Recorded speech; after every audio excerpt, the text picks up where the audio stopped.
დღეს ქობულეთში თავისუფალ ჭიდაობაში როსტომ მელაშვილის ხსოვნისადმი მიძღვნილი ტურნირის დასკვნითი შეხვედრა გაიმართა. 2 დღის განმავლობაში ჩემპიონის ტიტულისთვის საქართველოს 15 ქალაქიდან 131 სპორტსმენი იბრძოდა.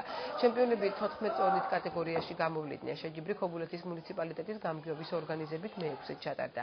გამარჯვებული სპორტსმენები თასებით, მედლებითა და ფასიანი საჩუქრებით დააჯილდოვეს.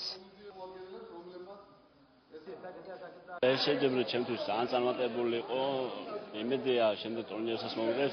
რთული ტურნირი იყო ჩემთვის, რაღაც ძლიერი პიროვნებები მყავდა, მაგრამ მივიგე რა, რასაც ქვია, ვეცად. 131 მოჭიდავე, 2 დღის განმავლობაში ეპაიქრებოდნენ ერთმანეთს და დასრულდა ეს ღონისძიება, გახარებული არიან ბავშვები და ემზადებიან უფრო დიდი და მასშტაბური ღონისძიებებისათვის. მუნიციპალიტეტის ორგანიზებით უკვე რამდენიმე წელია იმართება და კვლავაც გაგრძელდება სპორტის, რა თქმა უნდა, პოპულარიზაციის მიზნით. აქ მონაწილეობდა რესპუბლიკის მასშტაბით საქართველოს რამდენიმე რეგიონიდან იყო ჩამოსული სპორტსმენები, მათ შორის აზერბაიჯანიდან, ველოდებოდით სომხეთიდანაც, უბრალოდ დაემთხვა სხვა ტურნირი და იმათმა უარი განაცხადეს ტურნირში მონაწილეობაზე.